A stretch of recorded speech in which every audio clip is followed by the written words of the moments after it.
নমস্কাৰ। যোৱা 19 আৰু 20 জুন 2024 তাৰিখে সদম ছাত্ৰ সন্থাৰ চৰকাৰী গৰ্ডন স্তৰৰ মাধ্যমিক বিদ্যালয় নলবাৰী খেলপথাৰত দুদিনীয়াকৈ বৰ্ণাঢ্য কাৰ্যসূচীৰে ৰাভা দিৱস অতিবাহিত হৈ গ'ল। আৰু এই গৰ্ডন ফিল্ডখন হৈছে নলবাৰী স্বাভিমান, নলবাৰী গৌৰৱ।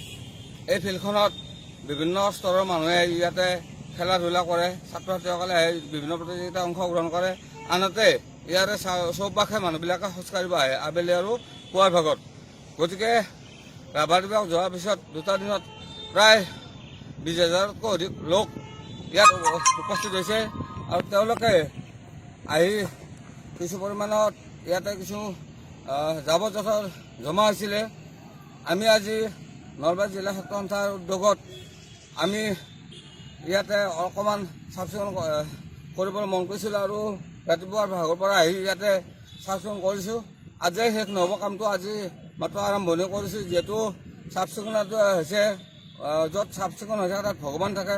গতিকে ভগৱান থকা ঠাইৰ কাৰণে আমি সকলোৱে হাতে কামে লাগি চাফ চিকুণ কৰাটো উচিত বুলি ভাবিছোঁ। আৰু আমি প্ৰায় এতিয়া 2 ঘণ্টামান কাম কৰিলোঁ আৰু এতিয়া 1 ঘণ্টামান কাম কৰিম।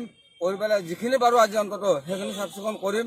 কৰি পেলাই আৰু এই তীব্ৰ গৰম আছে, আজি বহুত গৰম আছে।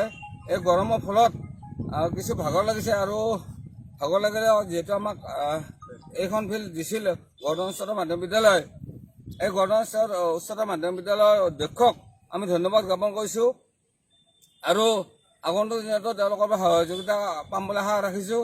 লগতে যিসকল ৰাইজে আহি যিকোনো দিশতে আহি সহযোগ কৰি আমাৰ এই কেন্দ্ৰীয় বিষ্ণু ৰাভা দিৱসখনে উদযাপন কৰাত সহযোগিতা কৰি সকলোকে আমি সফলৰূপে কৰাৰ বাবে সকলোৰে ওচৰত আমি কৃতজ্ঞ। ধন্যবাদ জ্ঞাপন কৰিছোঁ সকলোকে, নলবাৰীবাসীক ধন্যবাদ, অসমবাসীক ধন্যবাদ, ছাত্ৰ সন্থাৰ সকলোকে ধন্যবাদ জনাই ক'বলৈ সামৰিছোঁ।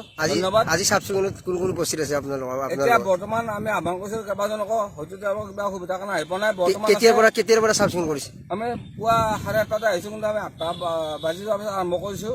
কাৰণ ৰ'দ আছে, হয়তো কিছুমান কামত কিছুমান ব্যস্ত হৈ আছে। মূলতে নলবাৰী অঞ্চল ছাত্ৰ সন্থাৰ সম্পাদক ভৱেশ ডেকা, জিলা ছাত্ৰ সন্থাৰ শিক্ষা সম্পাদক বিশ্বজিৎ মল্ল বৰুৱা আৰু 2-4 গৰাকী আহি থকাৰ খবৰ দিছে। তেওঁলোকো আহিব, তেওঁলোকে কাম কৰিব। গতিকে সকলোকে ধন্যবাদ জ্ঞাপন কৰিছোঁ। নমস্কাৰ, জয় আই অসম।